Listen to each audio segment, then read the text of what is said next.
کسی کی بات میں نہیں بولتا تو میری گزارش ہے کہ بیچ میں نہ بولے کوئی. سبسکرائب کریں اور بیل دبائیں تاکہ کوئی خبر رہ نہ جائے. کیا اسلام کے اندر ایسا نہیں ہے کہ دو خواتین کی گواہی ایک مرد کے برابر ہے؟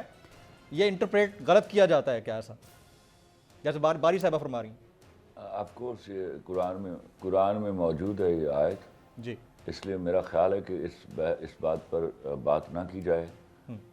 اس پر خدا نخواستہ ایسی گفتگو شروع ہو جائے گی جو ناچاکی کا باعث بن جائے گی. تو اپنے علم کو تھوڑا، ہم سب کم علم لوگ ہیں تو تھوڑا آگے بڑھ کے اس کو جانچ لینا چاہیے اس سے پہلے کہ اس طرح کی بات کی جائے. پہلی بات تو یہ ہے. دوسری بات یہ ہے کہ جس شہادت کی، جس گواہی کی یہ بات کر رہی ہیں، عدالت میں کھڑے ہو کے جو حکم آیا کہ یہ دو عورتوں کی گواہی ایک مرد کے برابر ہے، جی. اس گواہی کا کلمہ پڑھنے کی گواہی سے تعلق نہیں ہے. وہاں جرم ثابت نہیں کیا جا رہا یا جرم سے بری الزمہ قرار نہیں دیا جا رہا. وہ گواہی روبرو پروردگار ہے. تو اس گواہی کو خدا کے واسطے مماثلت نہ دی جائے اس کے ساتھ. بہرحال یہ بحث جو ہے یہ ایک الگ چیپٹر ہے اور اس پر میری گزارش سن لیجیے. باری صاحبہ ان کو آرگومنٹ کر لینے دیں. دیکھیے میں کسی کی بات میں نہیں بولتا تو میری گزارش ہے کہ بیچ میں نہ بولے کوئی. ہاں، یو گیو ہر ٹائم کہ وہ ان کا جواب دے. مجھے I don't mind but I request you کہ میں کسی کی بات میں کبھی نہیں بولتا اور میری گزارش ہے آپ سب you are such wonderful people تو ہمیں اپنے پوائنٹ آف ویو کو پیش کرنا چاہیے آن آر ٹرن.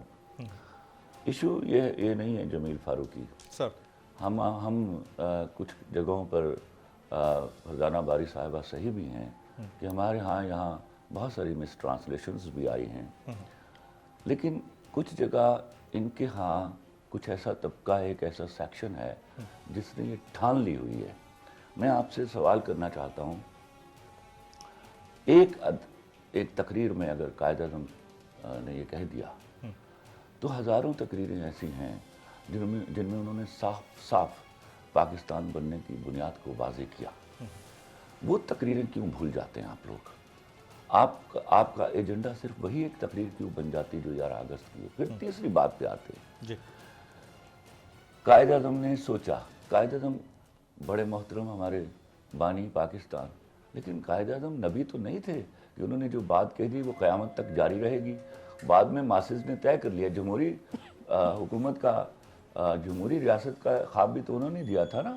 تو جمہور نے طے کر لیا کہ یہ اسلامی نظام ہوگا اس ریاست کا یا اسلامی مملکت ہوگی.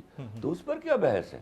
آپ ایسا کیجئے، اتنے لوگ اکٹھے ہو جائیے اور اس آئین کو بدل ڈالیے جیسا ہوتا نہیں رہا. اور میں ان کی اس بات سے اتفاق کرتا ہوں کہ کچھ ڈکٹیٹرز نے بھی آ کر آئین سازی میں اتنی قباحتیں پیدا کی